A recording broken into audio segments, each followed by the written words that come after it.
De vuelta por la pantalla del 13, en simultáneo con Tele 13 Radio y en todas nuestras plataformas. Hacemos Mesa Central domingo y lo prometido, ya lo vieron en pantalla. Pablo Longueira acá en el estudio. Pablo, muchísimas gracias por la gentileza de estar acá.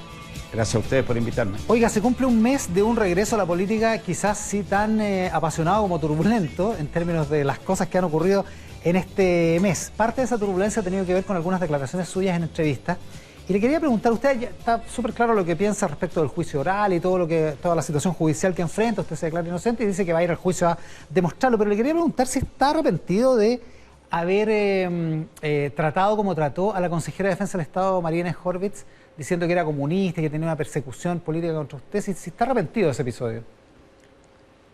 Mira, Iván, a lo mejor no lo hice de la mejor forma. Yo no tengo ningún problema en pedir las disculpas necesarias, pero creo que es importante que la gente sepa la militancia de ella.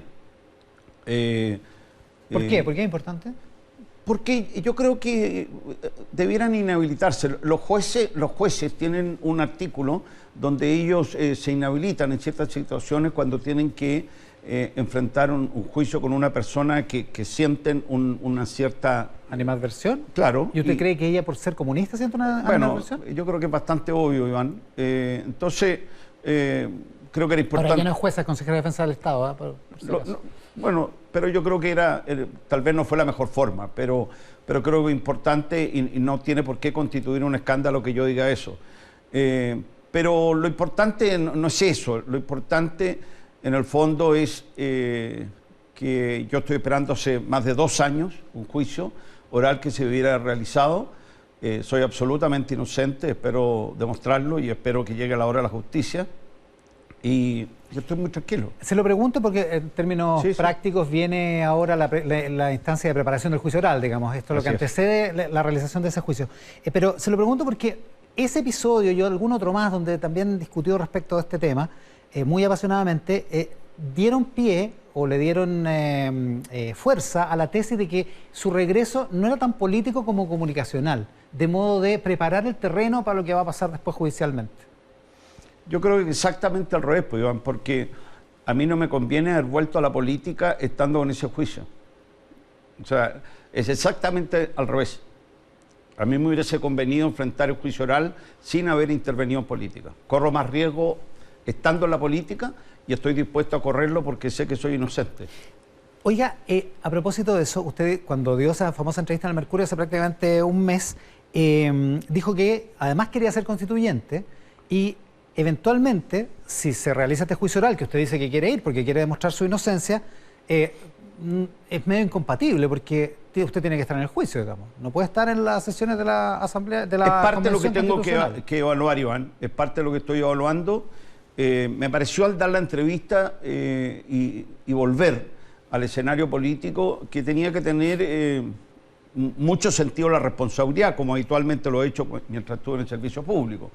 Y eso me llevó a tomar la decisión que tenía que tener un lugar en este año tan decisivo, y es por eso que fui muy claro en señalar que voy a competir por la presidencia de la UDI. Y también creo que es muy importante que la gente capte que la verdadera batalla de las ideas está en la convención el próximo año, y es por eso que anuncié que voy a ir en el peor distrito de Chile a defender las ideas que creo que son las mejores para el país. Por lo tanto, me pareció que tenía que anunciar un todo, no dar una entrevista y volverme a la Araucanía donde estoy radicado, me parecería una irresponsabilidad. Fue lo que traté de hacer incluso el año pasado y mucha gente me lo sugirió que no lo hiciera. Cuando yo vi que había un plebiscito, que lo considero completamente innecesario, hablé con muchas personas porque me llamó la atención que hubiera un plebiscito de entrada. Lo encuentro sin sentido. Más aún hoy día en medio de una pandemia, pero bueno, se mantuvo, pero lo más importante es el próximo año y es ahí donde nos vamos a reencontrar personas que estén por el rechazo, por el apruebo, pero cuando dice lo estoy evaluando, eso quiere decir que eso sí está en evaluación, porque está, entre otras cosas, esa dificultad. No, sí, voy de todas maneras, lo que estoy evaluando son los plazos. Es tanto lo que se ha demorado este juicio, debiera haber ocurrido hace más de 2 años, Iván. Entonces, no sé cuánto demoren, cuándo va a ocurrir, cuándo tengo que ir a juicio oral. Pero como soy inocente y tengo la conciencia muy tranquila, transito por la vida sin problema.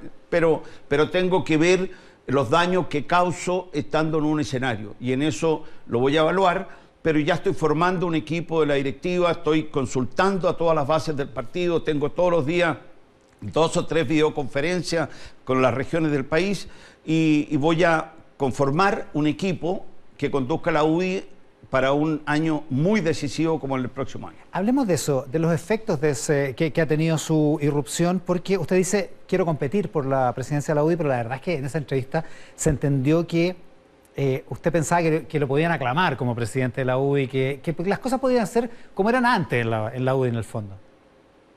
No sé por qué sacas esa interpretación, Iván. Yo lo que está a lo ahí, mejor lo que por yo la manera dije, en que usted lo expresó. No, digamos. yo dije muy claro, voy a competir por la presidencia porque hace muchos años que la UDI optó por competir. Por lo tanto, yo apoyé a otras directivas en el pasado que compitieron. Tal vez era la convicción que puso, porque dice, yo voy a ser presidente de la UDI y después voy a dejar una directiva joven. ¿Se acuerda de eso? No, bueno, a lo mejor eso fue perfecto. Puedo haberlo generado, Iván, pero tengo muy claro, siempre he competido, así lo entiendo, toda mi vida he competido, nunca he obtenido un cargo sin competir. ¿Y eso es lo que usted quiere ahora en la UDI? Competir. ¿Perdón? Eso es lo que usted quiere ahora en la UDI, competir por la directiva. Si hay competencia, habrá competencia. Si no hay otra lista, no hay otra lista. Lo que sí yo voy a levantar es un equipo de jóvenes que son los que yo estimo, consultando a mucha gente, que son los que debieran conducir la UDI a partir de este término de una etapa histórica. Yo soy parte de una etapa que termina el 2022 y así lo entiendo. Y quiero que una nueva generación de personas conduzcan la UDI y eso es lo que estoy tratando de formar. Ahora, usted dice que está en contacto con las regiones, que tiene un montón de grupos de WhatsApp, que está permanentemente activo en esto, hablando con la gente de la UDI. ¿Y cómo se ha encontrado con esta UDI? Esta UDI no es la misma de la época en que usted era coronel, digamos, ¿no? ¿Ha cambiado mucho? Ha cambiado mucho, lamentablemente. Ha cambiado para mal, entonces. La gente... pero hay algo importante, Iván. La gente quiere volver al espíritu fundacional. ¿Pero en qué ha cambiado para mal, entonces? Ha cambiado para mal en que estamos haciendo política vía WhatsApp. Entonces... yo los veo, yo tengo muchos grupos muy diversos, muchos de mucha diversidad política, otros obviamente muy UDIs, y me permite formarme una imagen de lo que está ocurriendo. Entonces, por ejemplo, en la última elección parlamentaria hubo muchos parlamentarios que no permitieron competir y taponearon las listas para asegurarse los cargos. Bueno, esa no es la UDI que formamos. Que no permitieron primarias internas ni que hubiera competencia claro, interna. Claro, primaria interna, incluso las listas se protegieron, ¿te fijas? Entonces, hay ciertas conductas, hay ciertas prácticas.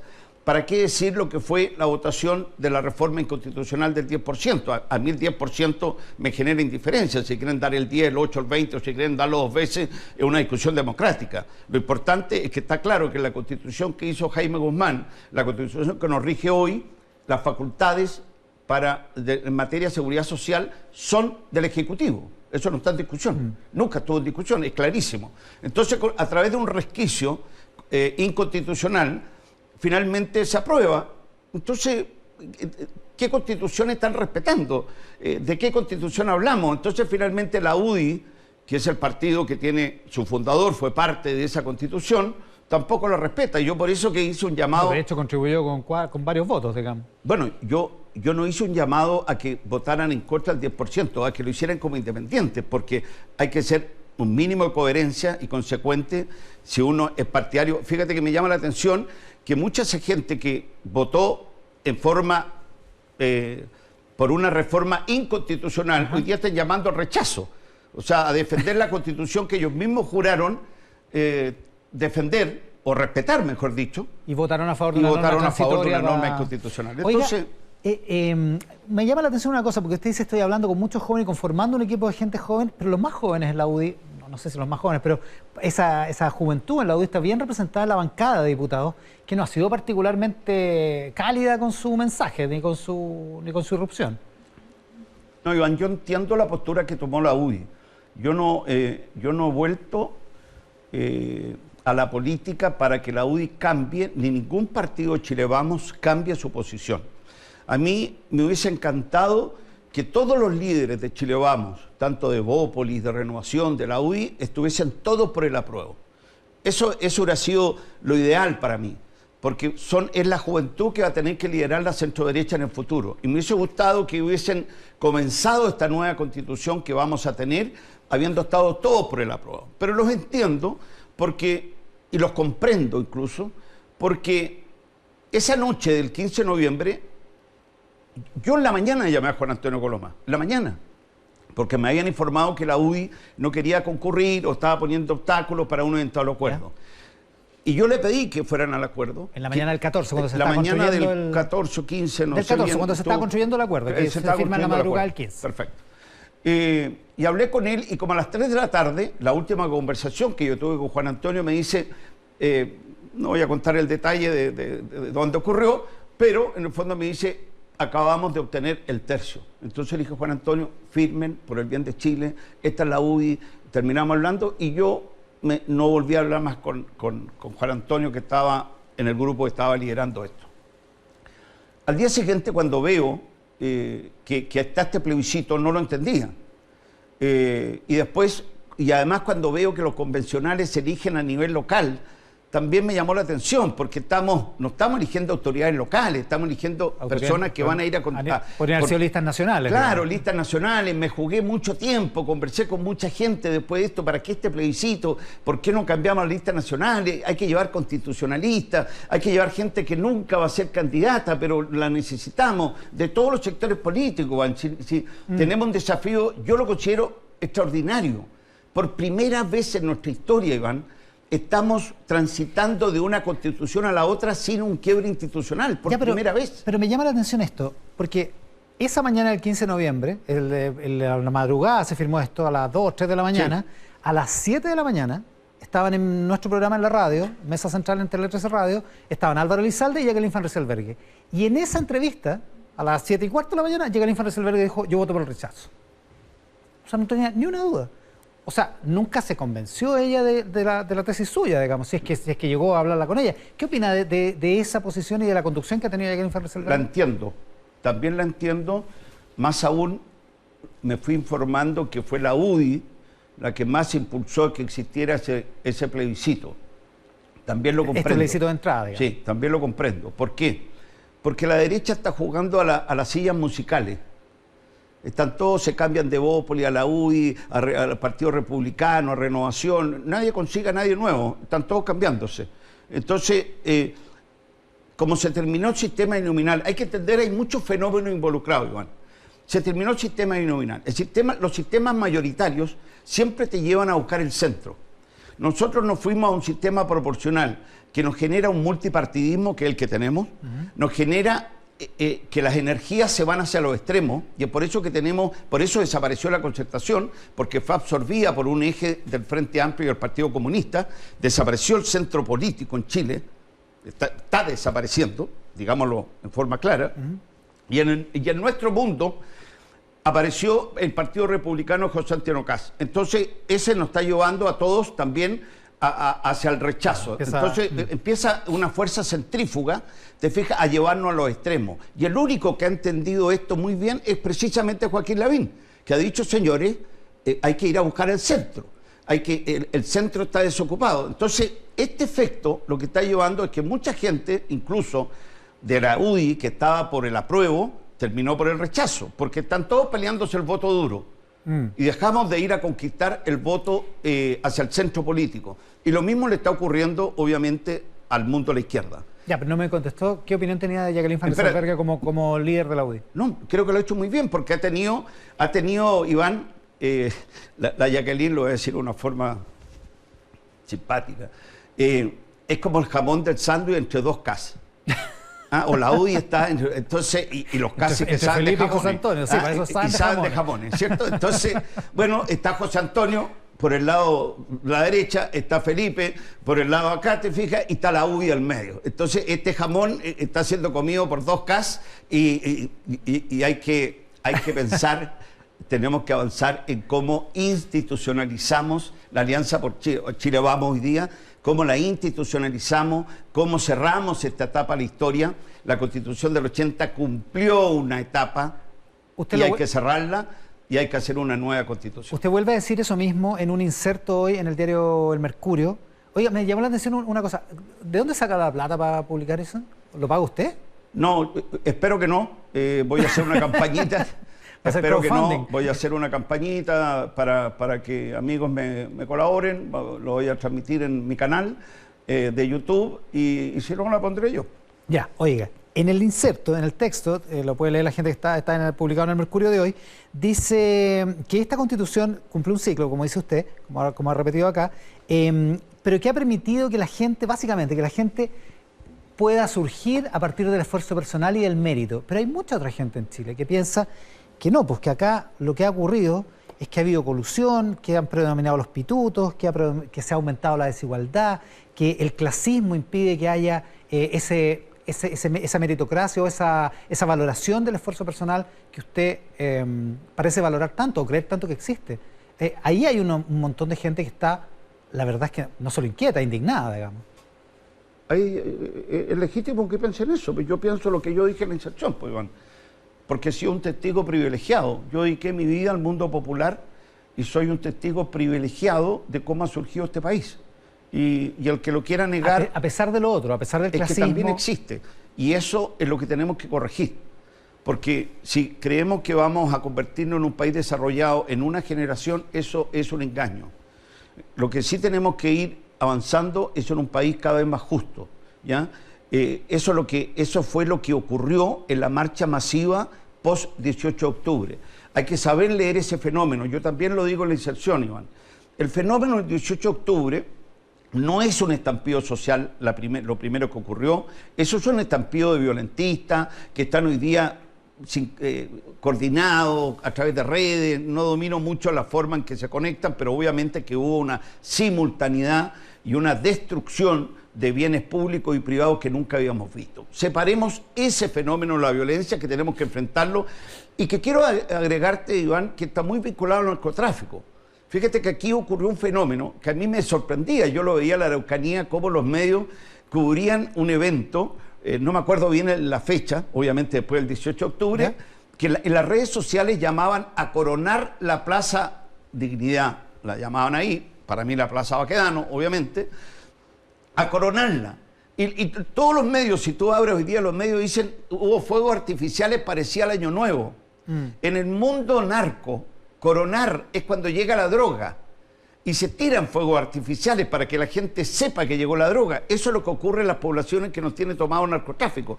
Y delante de todos los medios de comunicación y el país, nos coronaron la Plaza Italia, ¿te fijas? Entonces, separemos ese fenómeno del fenómeno de la marcha masiva, que fue muy transversal y que quiere un país más justo. Pero hay una cosa muy simple, Iván. La gente no quiere retros. No quiso retros. Nos volvieron a elegir a nosotros. La gente quiere correcciones. Y tenemos que corregir muchos abusos, Iván.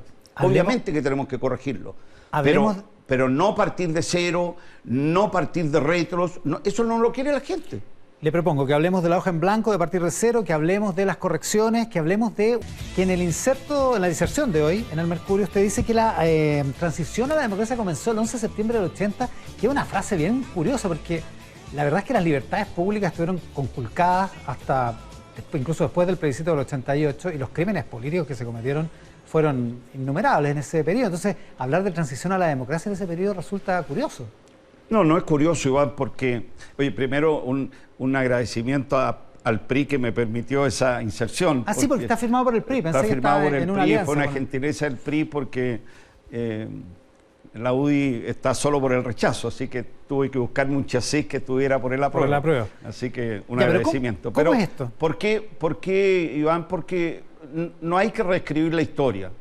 El año 80 hubo un plebiscito donde el presidente Pinochet se autoimpuso un itinerario para volver a la democracia.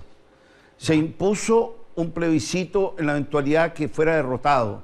Por lo tanto, se construyó desde ahí un camino a la transición, ¿ya? Con nuestras polarizaciones, con nuestras divisiones, con un gobierno militar. Pero ese plebiscito fue muy importante. Okay. En los gobiernos, pero es que hay parte. Quedó la norma, más allá de que no había padrón electoral, ni bueno, libertad, obviamente, ni nada. pero ahí parte la transición, ahí se fija una cronología, ahí se establecen periodos, se establece la Constitución, por lo tanto ahí parte una transición que continuó obviamente con un gobierno militar. Ya, usted reconoce que las libertades estuvieron conculcadas y que hubo crímenes políticos. Pero ¿cómo no lo voy a reconocer? Pues, Iván, evidente que ocurrió. Y es parte de lo que tenemos que saber cerrar, Iván.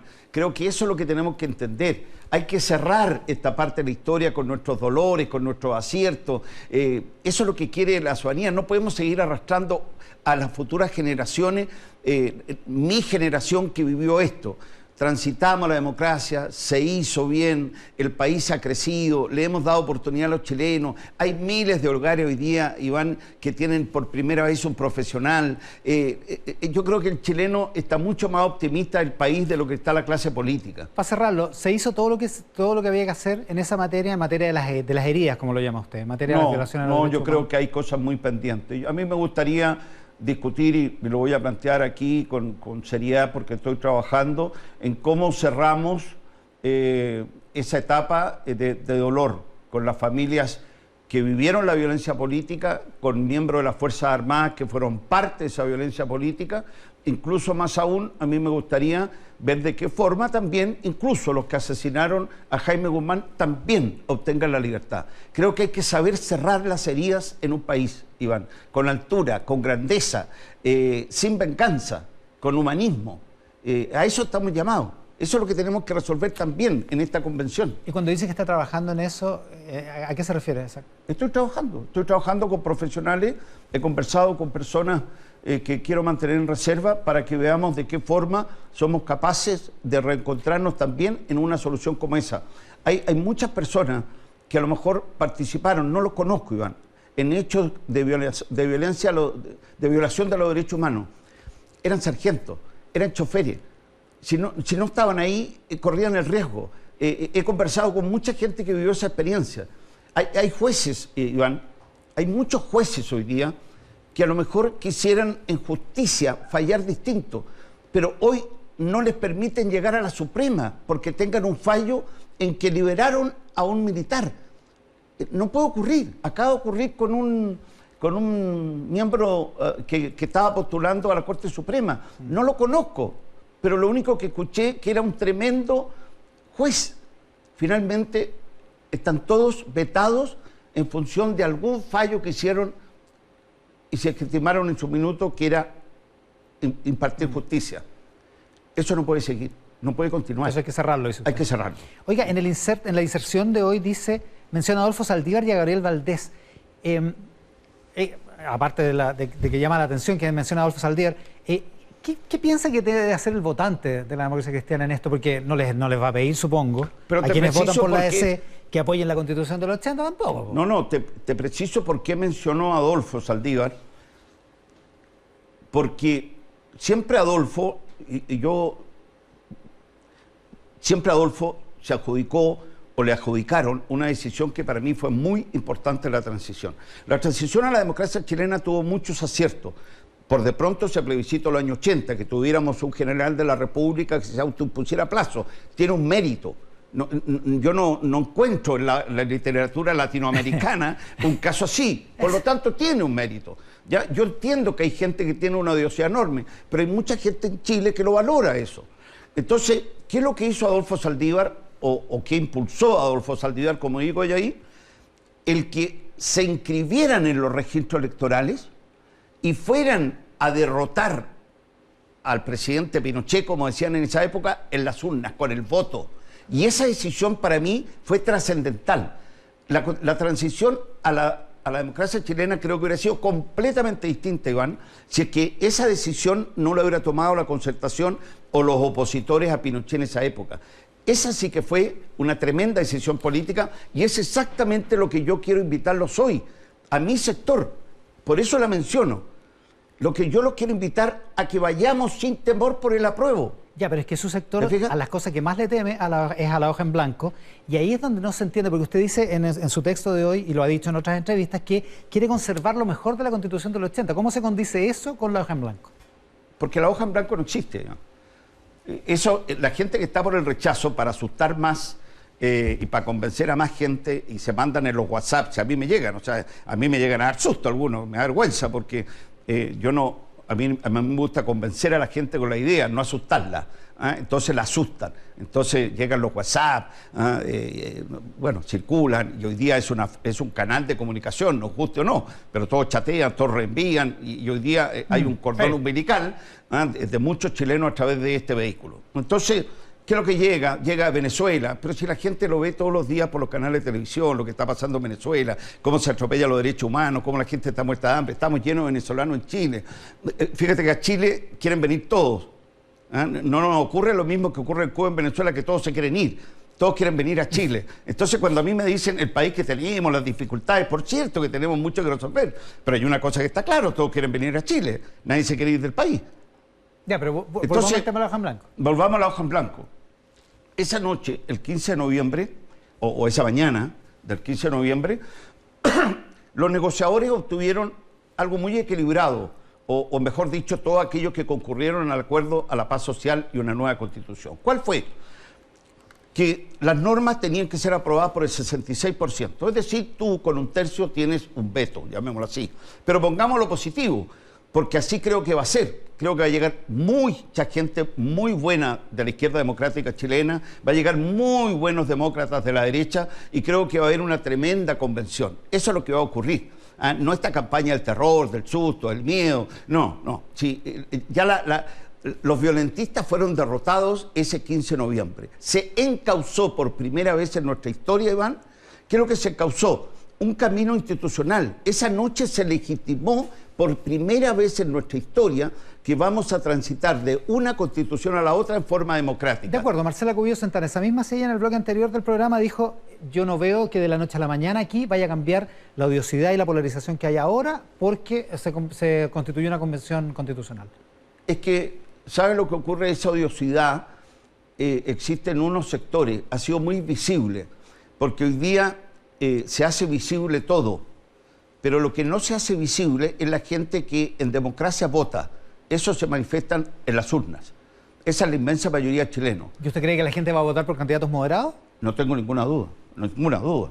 ¿Por convencionales moderados? La centro derecha, Iván, en la última elección, por eso que no hay hoja en blanco. ¿Por qué? Es importante que la gente lo entienda, porque como están todos los representantes de la derecha por el rechazo, lo único que nadie habla de la hoja en blanco. Así que permíteme un minuto para explicarla, porque es una oportunidad para que la gente no se atemorice.